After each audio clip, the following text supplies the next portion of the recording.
Hey everyone, welcome back to Data of the Past. Today, we've got a chilling historical story that will take you back to one of the most terrifying events in European history. So grab your headphones, get comfortable, and make sure you stay till the very end, because this story is full of suspense, mystery, and unbelievable events. Don't forget to hit that like button, subscribe, and ring the notification bell so you won't miss any of our amazing historical tales. The Improbable Silence. August 1858. The air in the Telegraph office in Trinity Bay, Newfoundland, was thick with cigar smoke and the nervous anticipation of men who had stared down the impossible and won. Outside, the rough Atlantic surf crashed against the rocky shore, a constant primal rhythm that had defined the world for millennia. Two continents, separated by an unbridgeable gulf of 3,000 miles of violent ocean. Inside, that gulf was, for a glorious moment, dead. A message had just arrived, transcribed onto a slip of paper with hands that trembled from exhaustion and triumph. It was from Queen Victoria, addressed to James Buchanan, President of the United States.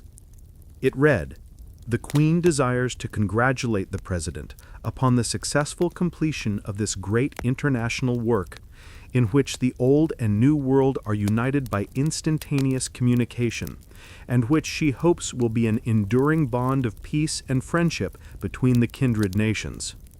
The room erupted. Cheers echoed from the lonely wooden outpost. News was instantly relayed to New York City, where celebrations dwarfed the spectacle of the signing of the Declaration of Independence. Church bells rang until they cracked. Cannons fired until the city was shrouded in smoke. Parades spontaneously formed. Wealthy merchants and penniless newsboys wept openly in the streets. America and Europe, for the first time in human history, were speaking instantaneously. What had taken weeks by steamship now took minutes. War could be averted, commerce could be perfected, and families could instantly share joy or grief across the vast wet barrier. The world had irrevocably changed. And then, just 3 weeks later, the miracle stopped. The celebratory messages had dwindled to terse technical exchanges. Engineers at the Valentia Bay Station in Ireland and the Trinity Bay Station in Newfoundland watched their instruments with mounting panic. The electrical signals became weaker, stuttering, and then, with a final, almost mournful hiss, they ceased altogether. The lime had gone dead. The impossible had reverted to the inevitable. Silence.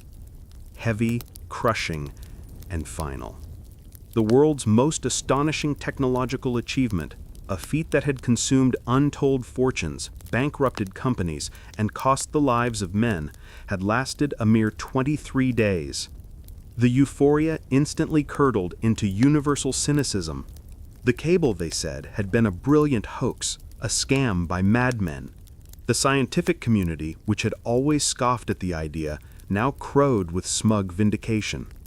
The financial markets, which had briefly soared on the wings of instantaneous information, plunged into chaos. But somewhere, in the shadowed office of a modest home on Gramercy Park in New York City, a driven man with a wild beard and the eyes of a perpetual dreamer refused to accept the silence. His name was Cyrus Field, and his life, up until this point, had been the definitive American success story, a testament to the nation's belief in self-made triumph. Yet he was now, in the eyes of the world, a colossal, magnificent failure. The unlikely architect. Cyrus Field was not an engineer.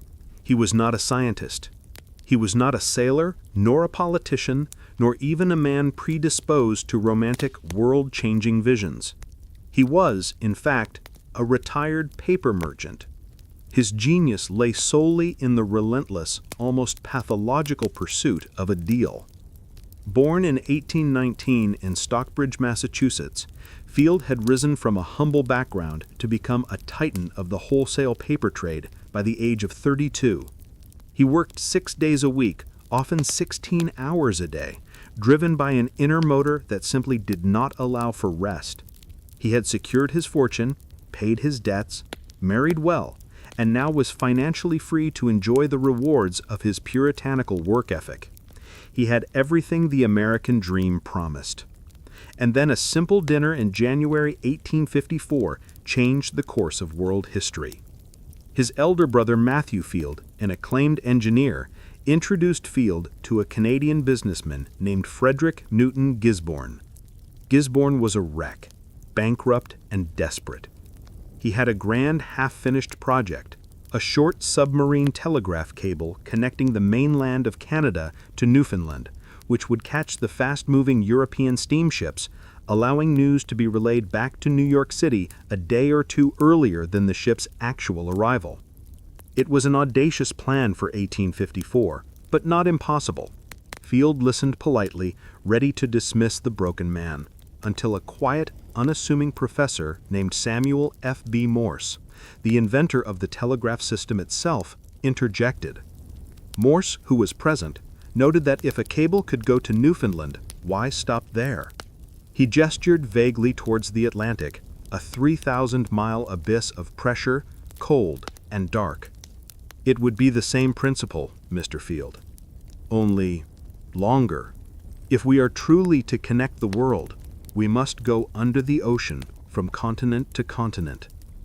The concept was so absurdly immense that it should have been dismissed as the drunken rambling of idealists. The current longest successful underwater cable was only a few hundred miles long, connecting England and France across the narrow English Channel. To propose a cable 30 times longer across the unknown geography of the vast Atlantic was scientific heresy. Yet Field, the paper merchant, felt a jolt of recognition. It wasn't the science that fascinated him, it was the scale.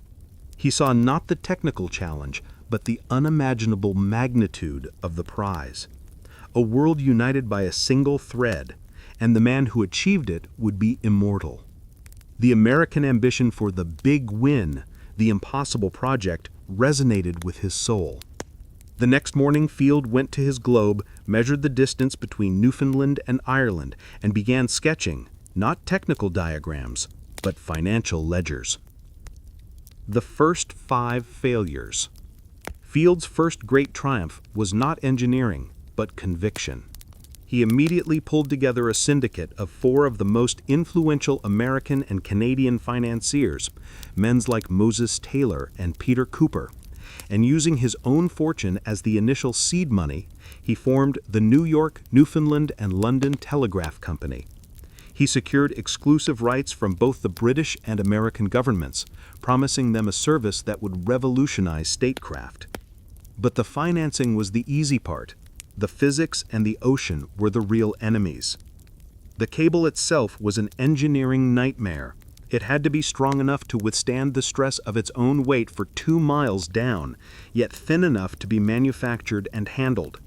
The final design, overseen by the brilliant, albeit arrogant, English engineer Isambard Kingdom Brunel of Great Eastern fame, was a marvel. A central core of 7 copper wires, the conductor, insulated with gutta percha, a tree sap, and sheathed in a heavy armor of iron wire twisted around tarred hemp. It was heavy, brittle, and impossibly long. Over 2,500 miles, weighing nearly 1 ton per mile. The first attempt to lay this colossal snake was in 1857. The plan was a partnership between the 2 navies, the massive American frigate, the USS Niagara, and the powerful British warship, the HMS Agamemnon. The 2 ships, carrying half the cable each, were to meet mid-ocean, splice the ends, and steam toward their respective continents. It was a perfect symbol of international cooperation, 2 rival nations bound by a shared, impossible goal. The beginning of the operation was cursed. The cable began to pay out from the Niagara in the Irish coast. All went smoothly for 5 miles until a crucial piece of the mechanism, the heavy brake required to keep the tension on the cable as it sank, failed. The iron wire scraped against the deck, jamming the machinery, and before the crew could react, the tension broke the cable. With a terrifying shudder, The $100,000 line, a fifth of the entire project's budget, snapped and plunged into the 3-mile deep abyss. Field, who was aboard the Niagara, later wrote, "All hope disappeared. It seemed to me as if I had sunk down into the very depths of the sea." He returned to New York to find his shareholders furious, the public mocking his folly, and the price of new cable prohibitively expensive. Any rational man would have folded. Field, instead, started raising more money. He was not a man driven by profit anymore, but by an almost psychotic need for vindication. The next 4 attempts, spread over the years 1857 and 1858, were a litany of disastrous near misses. The mid-ocean splice failure, 1858, attempt 1. The Niagara and the Agamemnon finally met mid-ocean. They spliced the cable and began steaming away. Only after 3 miles, the cable broke under the extreme tension caused by rough seas. The storm and the loss, 1858, attempt 2. They met again, spliced, and this time the Atlantic turned against them. A terrifying gale battered the ships for 3 days. The Agamemnon nearly capsized, its crew fighting a desperate battle against the sea. All while the priceless cable, unsecured in the hold, The last ship on Earth. July 13th, 1866, the SS Great Eastern steamed out of Foilhamarum Bay, Valentia Island, Ireland, on her 6th and final mission for Cyrus Field. The atmosphere aboard was markedly different from the previous chaotic attempts. There was no boisterous public send-off, no grand fanfare, and very little cheering. The mood was one of grim, almost fatalistic professionalism. They were not pioneers this time. They were a repair crew attempting to mend a shattered financial reputation. Cyrus Field, however, radiated an eerie calm. He was 46, his beard now streaked with white, his eyes deeply etched with the lines of 11 years of relentless struggle. He walked the decks like an oracle, certain of an outcome that everyone else considered a 1-in-a-million long shot. The key differences for the 1866 voyage were the technology and the preparation. The new cable. This was not just stronger, it was virtually indestructible. The core was pure copper, the insulation thicker, and the armor, the heavy iron wires, was woven with an expertise honed by the failures of its predecessors. They also carried an unprecedented amount of extra line, 500 miles more than the distance required to account for slacks, faults, and snags in the deep. The ship's crew now was a seasoned, hardened unit. They knew exactly how the massive paying-out machinery could fail and how to fix it in seconds. They monitored the electrical signal, the pulse of the line, knowing that the slightest degradation meant a disaster was imminent. The weather, perhaps weary of the years of human audacity, granted them a period of unnatural, sublime calm. The massive bulk of the Great Eastern, the steadiest ship in the world, moved across a surface that sometimes resembled a plate of glass, allowing the heavy cable to sink smoothly, slowly, without the violent jerks and strains that had broken the previous lines. The process of laying was a nerve-wracking, grinding monotony. Hour after hour, day after day, the enormous coil in the hold unwound. Men watched the paying-out machinery like hawks, ready to adjust the massive friction brakes. Field never left the deck for long, sleeping in snatches, his hand often resting on the brass rail, watching the thin, black thread disappear over the stern and into the cold, deep unknown. They passed the point of the 1858 break and the 1865 break, mile after mile. The tension eased, the signal, a perfect, clear, rhythmic thump-thump, was received continuously in Ireland, confirming the integrity of the line. 13 days passed. The New World coastline began to appear on the horizon. On July 27, 1866, the Great Eastern anchored just off Heart's Content, Newfoundland. Cyrus Field, the failed paper merchant stepped into the water and waded ashore, assisting the landing party as they dragged the end of the cable onto the sand. It was coupled to the shore station instruments. The electrical connection was made, and the signal from Ireland flashed through, bright and clear. The silence was broken. The first official message sent across the working line was short, a masterpiece of laconic triumph. America and England are now in telegraphic communication. Glory to God, in the highest, and on earth, peace, goodwill toward men. In New York, the news did not cause the riotous, skeptical celebration of 1858. Instead, a quiet, profound awe settled over the city. It was the triumph of sheer, relentless, American-style persistence. The market exploded, Field's previously worthless stock soaring to levels that made him a millionaire overnight, restoring his fortune and vindicating his 12 years of insanity. But for Cyrus Field, the true miracle was yet to come. The resurrection of the dead.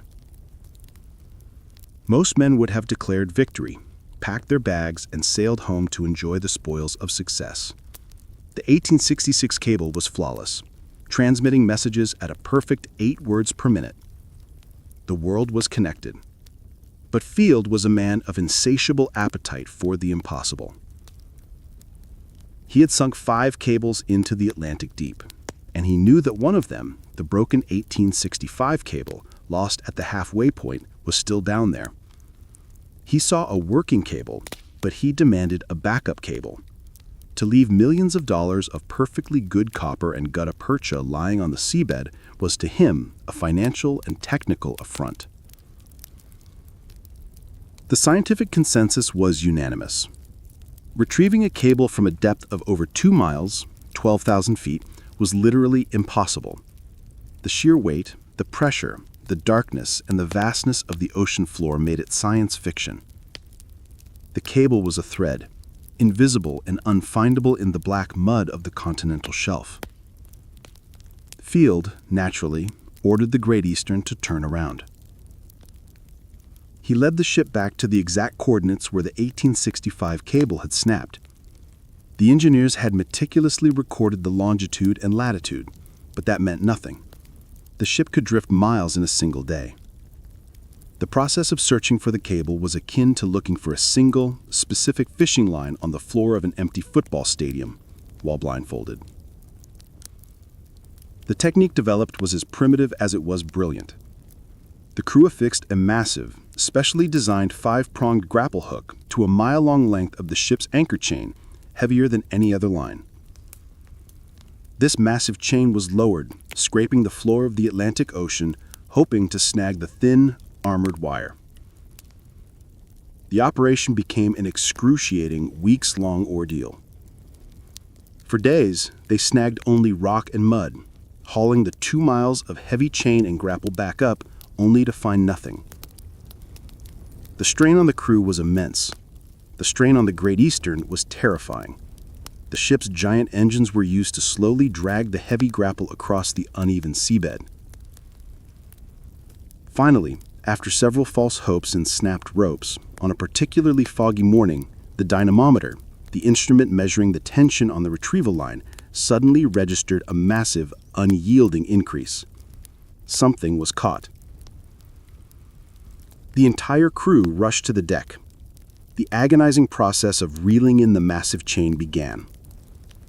It took over 36 hours of slow, grinding work to lift the enormous weight, the chain, the grapple, and whatever was snagged, from the bottom.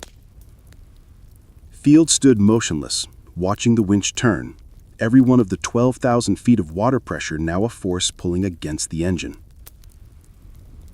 As the grapple neared the surface, the line suddenly jerked and the tension dropped violently. The grapple chain had failed, snapping under the impossible strain. The cable, if they had indeed found it, was lost again, plummeting back into the darkness. Field, though crushed, did not allow a day to pass before ordering the chains to be mended and the operation to begin again. He was betting on the precise location of his last snag.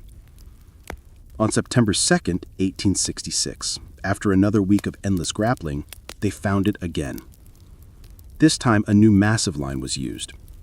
The retrieval took nearly 2 full days. As the sun set, a cheer went up that dwarfed the earlier triumph. Hanging on the massive hook, 2 miles above the Atlantic floor, was a black, armored wire encrusted with the ooze of the deep. They had caught the 1865 cable. It was hauled onto the deck, spliced and sealed by the waiting engineers, and connected to the Great Eastern's testing equipment. Silence. Then a single sharp click. The signal from Ireland, silent for over a year, suddenly flashed through the resurrected line, bright and clear.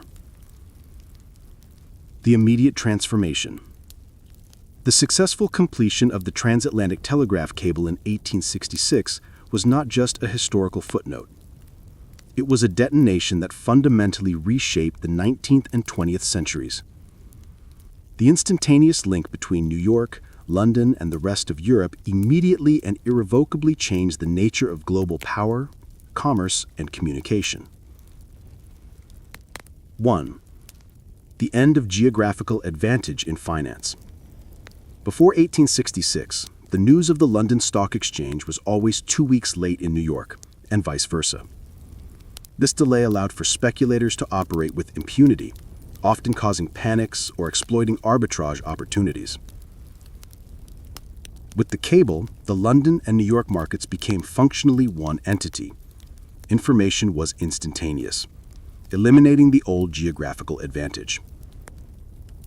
This led to a dramatic acceleration of trade, a standardization of global banking practices, and the consolidation of enormous financial power in a few key centers.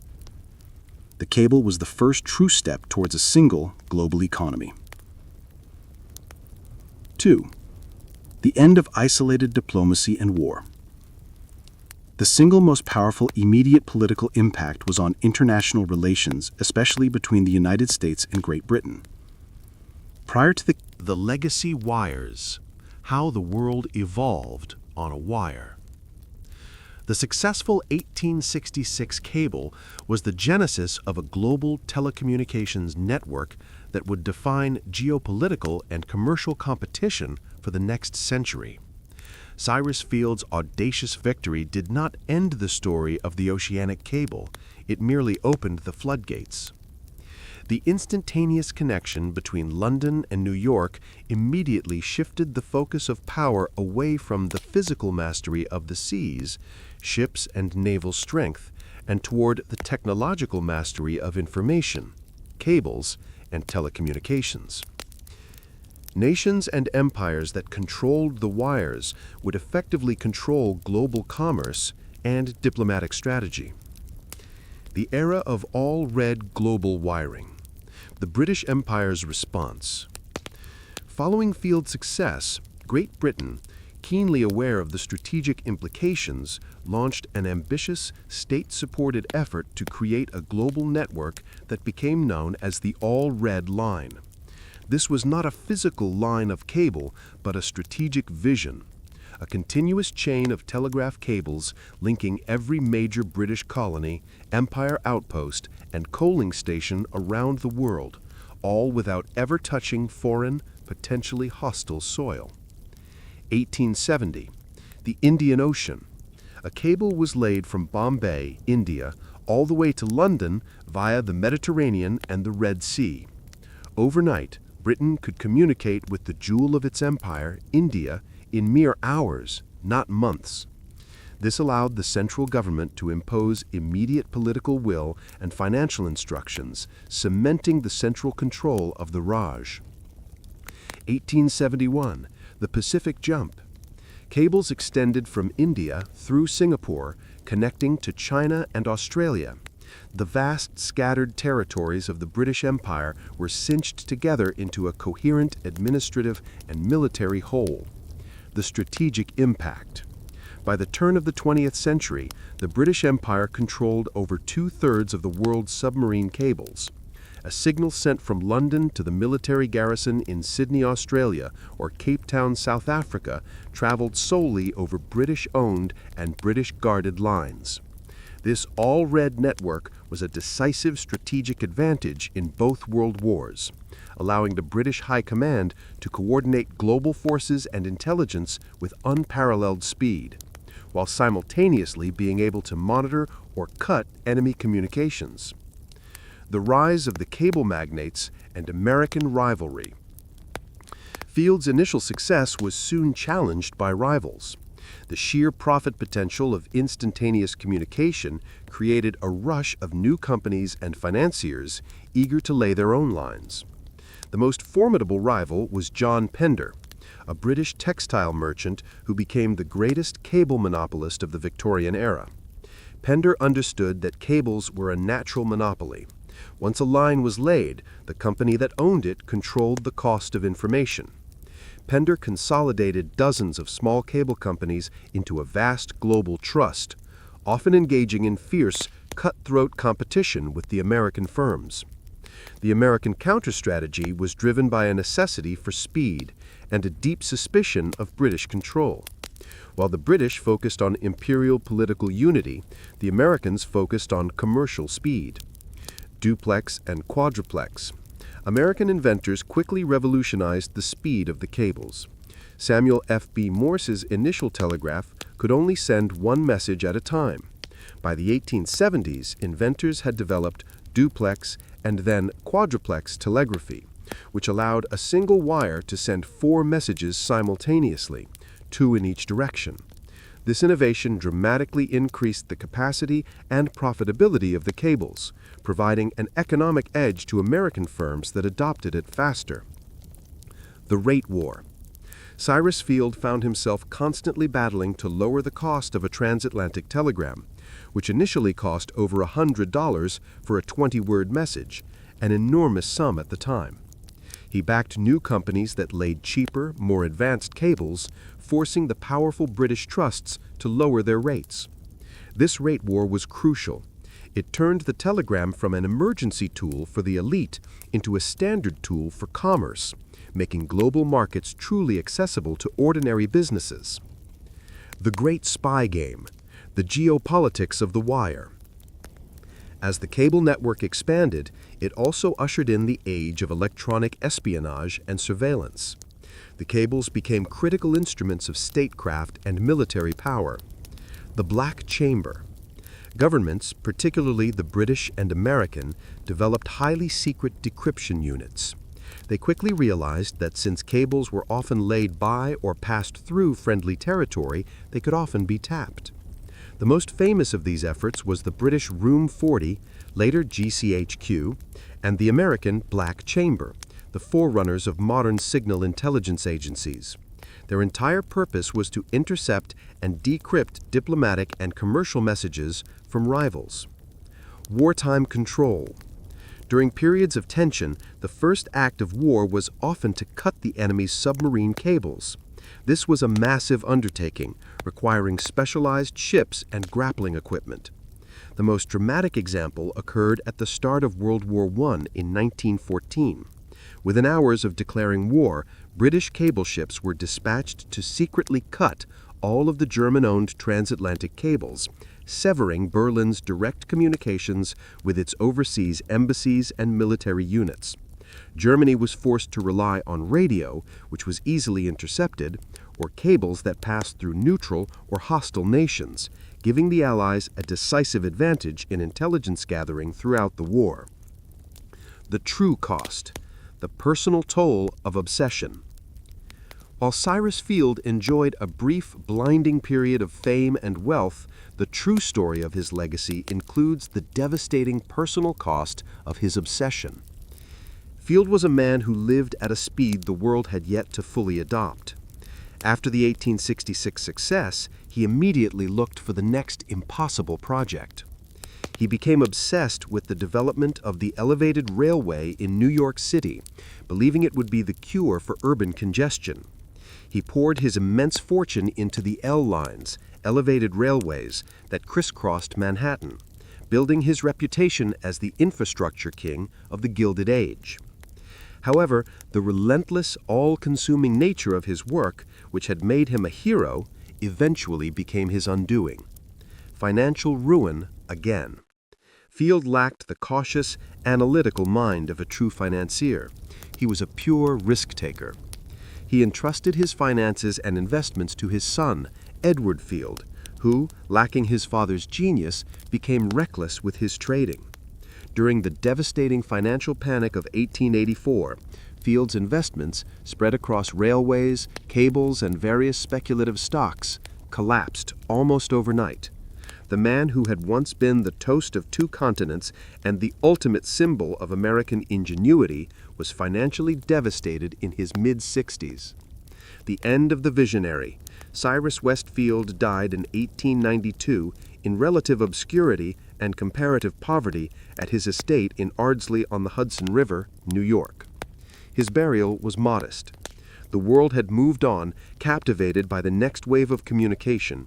Alexander Graham Bell's telephone, which used Field's infrastructure, and Guglielmo Marconi's wireless telegraphy, radio. The irony of Field's life is profound. The man who risked everything to give the world instant communication died with his life story quickly relegated to the back pages of the very newspapers that his cable had made modern. Yet Field's single thread of copper and gutta percha remains the foundation of our modern world. Even today, with satellite and fiber optic communication, roughly 99% of all international data and internet traffic, from billion-dollar financial transactions to your daily email, still travels along submarine fiber optic cables that lie on the exact pathways charted by Cyrus Field's Great Eastern in 1866. The modern Internet, with its instantaneous global reach and massive capacity, is merely the most recent evolution of the world Field created. The cables are faster, carrying light instead of electrical pulses, but the fundamental challenge and the path remain the same. Cyrus West Field was the first man to look at a 2-week journey across the Atlantic and see it as an intolerable, unnecessary delay. His Improbable Saga is the true story of American technological exceptionalism, a wild-eyed, persistent, and entirely irrational pursuit of a vision that was universally ridiculed, yet ultimately changed the world forever.